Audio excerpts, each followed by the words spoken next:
This is Accessing the Pipeline, a podcast for Black professionals in private equity and finance brought to you by McGuireWoods.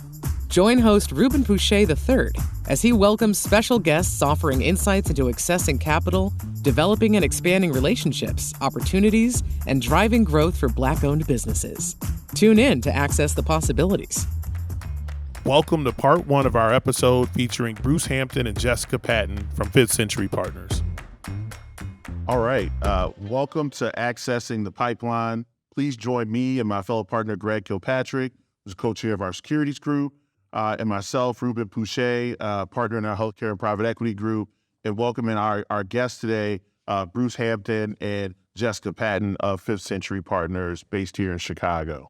We'll start with Jessica. Tell us a little bit about your private equity background and what led you to being at 5th Century Partners. Great. Well, thank you for having us. Excited to be here and excited to share with everyone a little bit more about our story.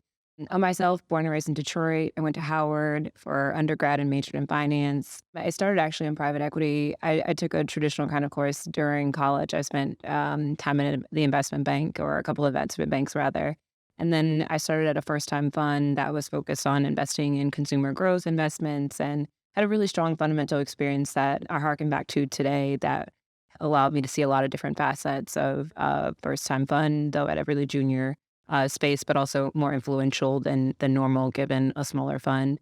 From there, I worked at a private equity-backed food service company that was a $250 million-ish business backed by a middle market firm called Vestar, and got a real operating experience there, which I think is also fundamental to my background and really having a lot of understanding and empathy for what change looks like within a company, not just what private equity investors kind of dictate is what they want to see, but moreover, what does it require of the team to have change management and facilitate that change, especially in a family-owned company, which is traditionally a lot of the companies that we'll look at.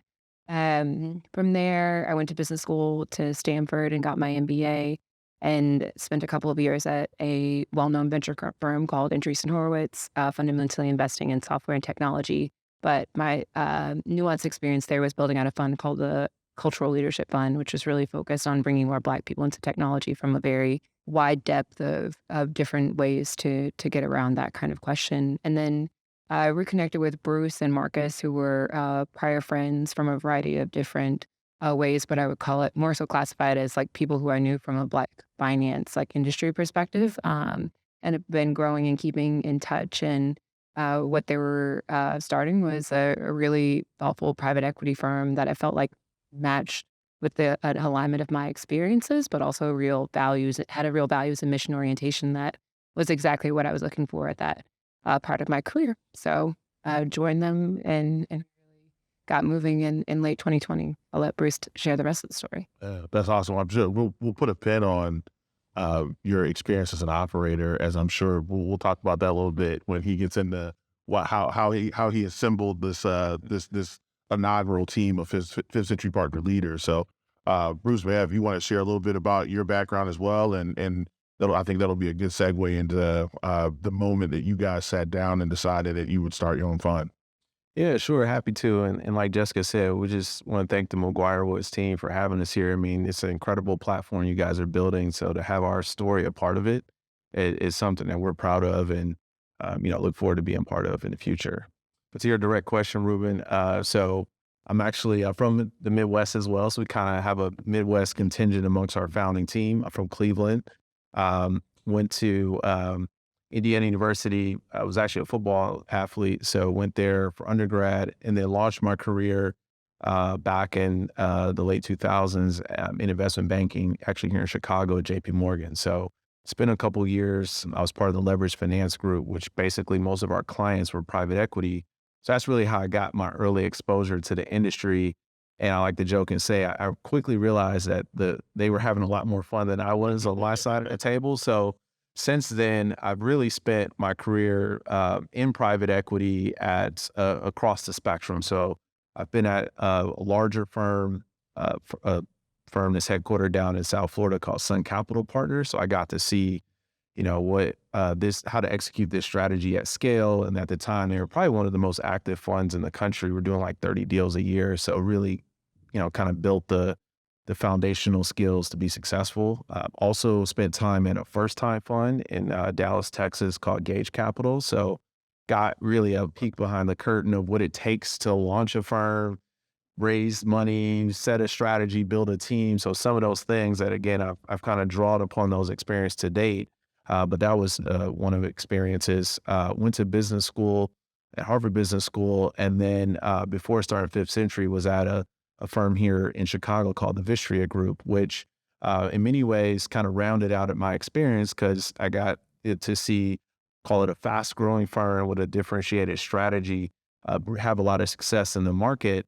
So when you pivot over to Fifth Century Partners and you think about what are the ingredients you need to probably start a fund, I've kind of saw it at scale to see what that looks like at a first time fund, and then at call it a rapidly growing, also minority owned firm with a differentiated strategy. So then how do you bring all that together? All those pieces I think fit really nicely in my experience. So it's been a good journey so far. We're excited to be here and tell you more about it. Yeah, well, obviously you both super talented, excellent, sort of academic pedigree, and the same with your professional careers.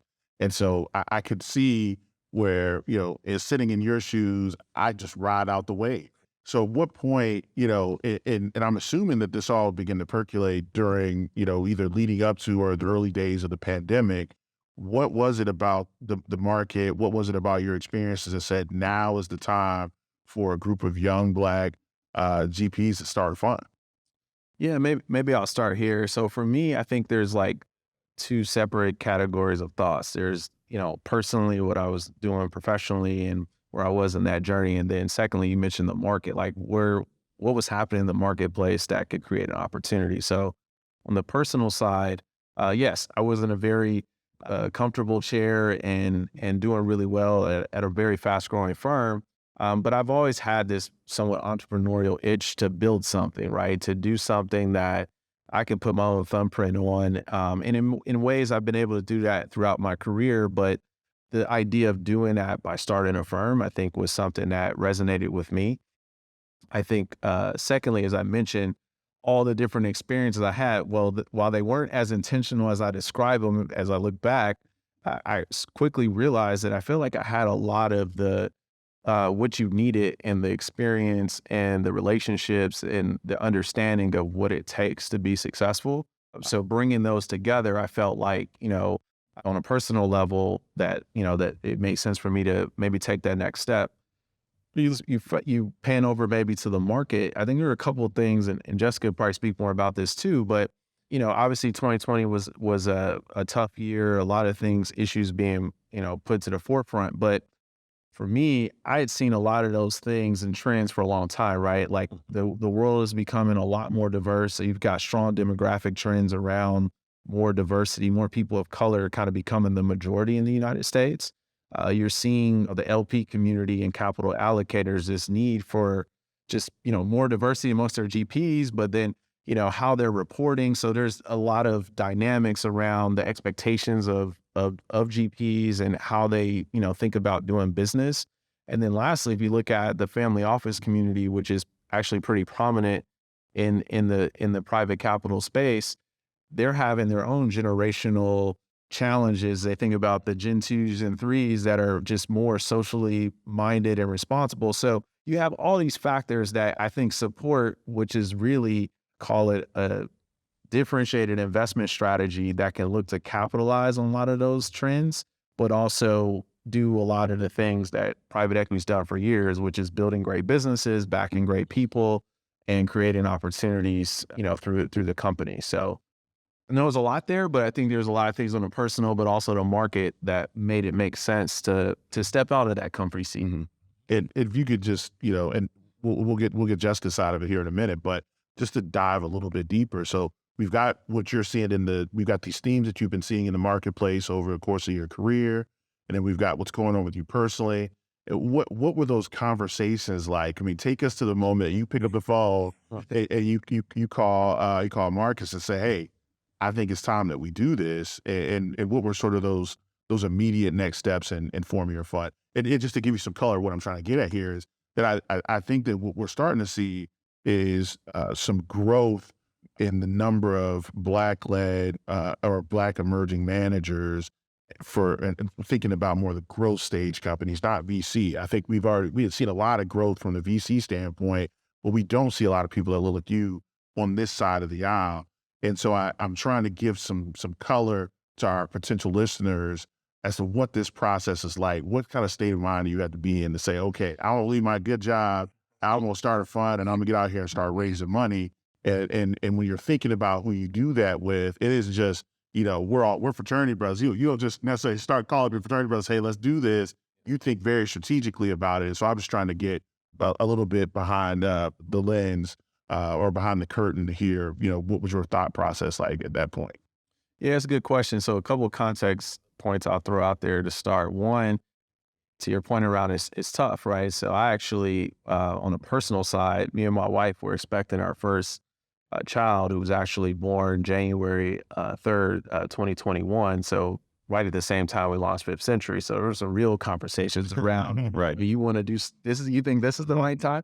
But I think it speaks to the conviction, right, that I had. So those conversations for me looks like, one, if you want to do something and build anything, it really is about the people you partner with. And Marcus is somebody who is from Cleveland as well, from the same neighborhood. We've known each other for some years now, and I had a lot of respect from him, given he, grew up in finance, but had been a CEO of a company and had success doing that. So for me, I saw someone that similar neighborhood, a lot of core values, really young, successful. So there's a lot of great, intangibles, if you will, that I saw that, were also complementary to my experience, right? I've just been a pure play investor, and someone who's had investing and operating, I knew that was kind of the core things we would need to step out to execute our strategy. So there was a combination of partnering with somebody I was familiar with, trusted, and knew that had a lot of experience, had a lot of conversations with people in my network. I think it's on us, which is why I love this platform you guys have. It's like the Black ecosystem, we should be sharing ideas and thoughts more. And I had conversations, I won't name names, but you call it, some of the most successful Black GPs there are in the country, billions of dollars of AUM, and had conversations about, their journey of starting a fund and when did they think it was the right time, and did this idea make sense? And I think we all came to the conclusion that the market was right for this type of strategy. It seemed like we had the requisite experience to build a team. It was really just about, to your point, can you stomach some of the ups and downs and the time that it might take? And that's more of a personal decision that you've got to grapple with. And for me, I know I joked a little bit, but I have a very supportive wife who honestly said, I don't know why you keep thinking about this. This is you've been preparing your entire life and career. All the things, all the work you've done is for this moment. So it's here for you to capture it. And so, Jessica, you talked about this just a little bit about what attracted you to the opportunity. But where do you believe you fit in the sort of the strategy and what you guys are trying to accomplish at Fifth Century Partners? Yeah, one thing I'll say before going to the strategy and the work that we're doing is I think that's most important to me in the work and the people that I work with and taking risks. I share a lot of and underline a lot of what Bruce shared is really values alignment and the people that you're working with. And I don't think that could be undercompensated because any founder journey or starting anything it has a roller coaster. It has ups, it has downs, it has peaks, it has valleys, it has different things. But I think that given mission alignment of our team and knowing each other and knowing why we're doing this helps with every moment of that. And it's what we come back to essentially. And what continues to make me excited is about we're building something that's bigger than ourselves. It's not about, us going out and making billions of dollars. It's about, for us, the mission alignment, which is really around how to bridge the kind of equity gap, especially for communities of color. So we see something bigger than ourselves and we're attracted to something bigger than ourselves. And we constantly talk about that. And that's why we were, kind of came together. And I think that's really important. For my particular kind of differentiation with the team, I do have a myriad of experiences, which I think put me in a very differentiated place, like at the firm and with a different vision. Bruce has a much more traditional, I would call it private equity finance background. Marcus has some of that, but has a real core operator experience as a CEO of a company for over 8 years in the lower middle market, and we invest in lower middle market CEOs all the time. So it's really great to for him to be able to be that voice. And I kind of share a little bit of both, in addition to a DNA of thinking about the importance of ecosystem building, which is something along each point of my career. As I picked up things, I picked up fundamental private equity experience. I picked up fundamental operating experience within private equity-backed companies. And in my venture experience at Andreessen, particularly understood the impact of having a strong network and what we call ecosystem and building that around to help serve the firm in a differentiated way. Because something I'd say I both taken from my personal life, but also learned in my professional life is that networks catalyze everything. And you can have a network effect effectively for the firm if you intentionally build it as such. So early days, we really thought about what does it take to be successful? It takes, transactional experience, understanding how to build and structure a deal really well. It takes understanding how to partner with operators and building a really strong key network of operators. And it takes a really strong fundraising engine. And most of the things deal with people. So, and none of us is going to have every point of expertise. That's just what it is. So we set out to do a couple of things. One, be really intentional about how we're having conversations and not only choosing investors that were capital, but investors that were going to be strategic capital. Of course, you don't always have, you can't pick and choose always your partners, but we really have been lucky. And I think we went out intentionally looking for people that were going to be strategic ads on that side and really having dynamic conversations with our LPs, not just having like kind of that quarterly touch base, but having conversations, asking them intentional questions, building an advisory kind of group and going to people ad hoc to have conversations to seek out advice because we are younger. That's just what it is. And I think that provides some strength and some differentiation. But we also have a lot of people we can seek advice from who've seen different markets, who've seen different things that we can touch base with. But moreover, from an operator point of view, our ability to be successful in our companies is really dictated by the levels of expertise that we can seek out through multiple different people. So we, from day one, started thinking about who can we surround ourselves around that can be really thoughtful. Sometimes that's like sourcing and deal flow, but also frequently that's like who can add value to our portfolio companies or who has this particular level of expertise that we can tap into. So we built an operator advisory council really early on, which consists of over 20 people that we just tap into from different levels of expertise. And it's not overly formal or formatted, but it's to say, we really value your expertise. We want to stay close. We know you'll be a big part of our success. We want to bring you onto boards as our C-suite opportunities that match our expertise. We want to be able to kind of find that win-win for both of us. And we've been really successful at doing that. And we have some case studies within our portfolio where we brought in a CEO who was in that kind of operator advisory council network. And yeah, that it's harkening back to what do I bring that's differentiated. I think having this multifaceted understanding of how things work across those different pieces that I mentioned, operator, transaction, portfolio company, et cetera, but then building the network to support that is how I think about the differentiation of work and how I tap into different things at different points in our building and the work I do daily.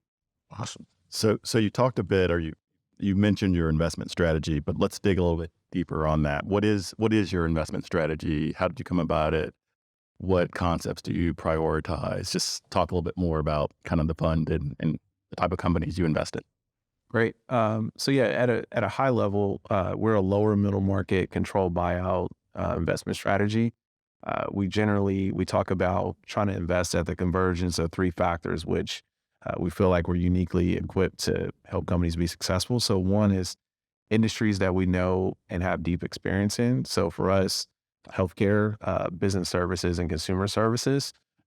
Again, those are really big industry verticals, but there's certain subsectors where we spend a lot of time either investing, in Marcus's case, operating, in Jessica's case, operating other members. We never want to show up and just be capital to a partner, right? We want to come in and really know the industry jokes and the people and the ecosystem well so we can be value add. So it starts at, is this an industry that we know have experience? The second, which somewhat is a size parameter, is we think the lower middle market is where there's outsized opportunity for growth. So for us, it's generally businesses that are, call it sub 20 or $25 million of EBITDA. What you probably see in those businesses is we're the first institutional capital. A lot of times it's a founder owner, operator, I call it chief everything officer, where there's a real playbook around how do you professionalize, build out a team, implement systems, build out a board, et cetera, things that they haven't done before. So again, generally solving for size can kind of hit on a lot of those parameters. So that's kind of the second thing. And the third, which is really where I think we're differentiated and where there's real opportunity for outsized performance, is where we believe we can harness diversity as a strategic advantage. And that's across the investment continuum. I'll start with what it doesn't mean. So it doesn't mean that top of funnel, we just look at businesses that are minority owner led. Of course, we love great. If they are and they meet the criteria, we're more than happy. We have a couple in our portfolio. That's great. What it means more so is that if there's a company that is a great healthcare business that $12 million of EBITDA that a lot of firms will look at, it's like, well, how are we different than the other 20 firms that are looking for that same type of asset? So how we harness diversity can be across the continuum, can be upfront at sourcing. So given our connectivity to different ecosystems, this ecosystem is what Jessica talked about. We're very intentional how we curate those relationships.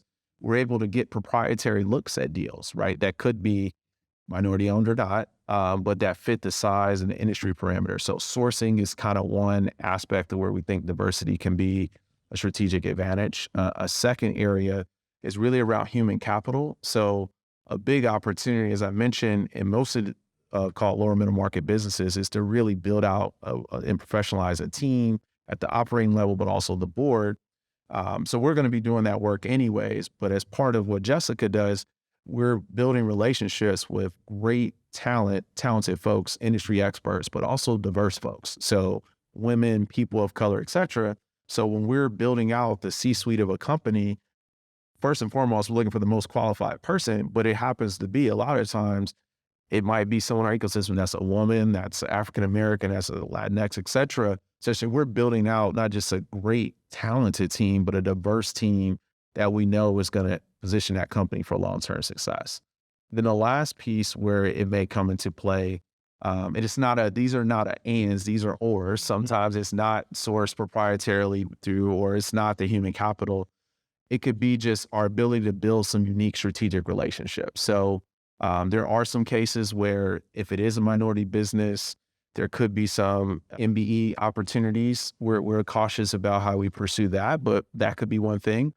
Quite frankly, there's just opportunities given our connectivity to Fortune 500 companies and the leaders there to be able to just unlock doors, open up doors for our companies to get at bats, whether it's directly linked to some minority contract, probably not. But it's just our ability, again, to give them outsized looks that they probably otherwise would get on their own. So hopefully that helps clear it up, but it's pretty much a, tops down industry from a size. And then where do we have the competitive advantage along the investment continuum? We'll try to activate our tools, if you will, to give us that advantage. And when you're trying to win a deal, 2021 was a very competitive environment. It continues to be. Are you seeing portfolio companies or potential companies kind of buy into your investment strategy? They recognize the advantage that you can bring. Is it all about money at the end of the day and multiples? Like, how are you seeing the marketplace? And do you think your approach has made a difference in your ability to win transactions? Yeah, I'd love to start. Jessica probably has some good, examples from companies in our portfolio, but look, absolutely, people care about money at the end of the day, right? So I'm not suggesting that, we can have all these other connections and they love the strategy and the mission alignment, and then we're 3 turns off everybody else, that means we're going to win. That's not the case. You've got to be competitive, which again, we try to be and underwrite that way. But what we have seen is, again, to my earlier comment about demographic and generational trends, that next rung of leadership, when it is a family-owned business that's been ran for someone and they're in their 70s now and they're handing the keys to the next generation, whether that be a family member or not, that next generation cares a lot about, okay, well, who are the type of investors? What do they care about? Are they plugged into things around, we do a lot of things, not just diversity, but things around like wage equity and stuff. Like, how tuned in are they into culture and team building? Those type of things matter to that next level of people. So that's kind of one thing. Secondly, some of our business, given the product or service or nature of their product or service, they see growth opportunities and call it more underserved communities. So if they can partner with a firm who might be able to help them unlock that consumer demographic in a more, deeper way than they have historically, they see value in that. So for us, yes, we have to be kind of generally in line with the market. We still, if we can source things on a proprietary basis, we might be able to, get things for, I would call it, more attractive valuations. But there is something about how we show up, younger, hungrier team, more diverse, caring about things than just the ultimate bottom line, that has allowed us to differentiate ourselves amongst a very, kind of crowded private equity landscape. And does the same, we'll turn a little bit to the fundraising process, does the same thing hold true when you're going after LPs? Do they buy into your strategy because of the diverse team? And I mean, clearly they buy into your strategy, but what are you seeing as a winning combination when you're bringing on LPs? Yeah, Jessica, you want to? Yeah, I can in a couple of things. I would say, like kind of rounding out on the operator piece or portfolio company piece, I do think authenticity really resonates, but it's also, I overuse this analogy potentially, but I do think people understand it's a marriage and they want to be married to someone that is aligned with how they see the world, and what they want to see in the future. And if they can have a winning alignment of getting the transaction that they're looking for and getting the right value aligned with someone that believes in something a little bit deeper, that is very competitive and differentiated in a market where there are a lot of similar looking firms. And I'm not just saying similar demographically, I'm just saying similar in the types of things that they invest in and in the work that they do operationally. So I do think our competitive advantage really sticks out when we find alignment with the right teams, which happens more than I think most people would expect or would even think. On the LP side, I do think there are a lot of similarities and analogies, but from a very differentiated point of view, because obviously we're investing in portfolio companies and LPs are investing in us. But when we think about when we came to market, some things that really differentiated, well, first, I'll take a step back and say, you never fully know why someone's investing in you. They don't invite you to the investment committee. You have some, hints. They'll share some things. So let's just, put that on the table to just say, it's like when you get into college, you never fully know what happened during that kind of meeting. But some things that resonate and, things that are remarked by our investors is, I think, definitively our experiences and the people that they've backed to come into the fund. We just look very differentiated from a team demographic standpoint from what we've accomplished up to now. And it's not just about skin color or skin tone. It's just that our ability to come together as people who have complementary functional experiences, our ability to build out a team and a thoughtful strategy, a winning strategy, and in the time that we've been able to do it are pretty differentiated in the market.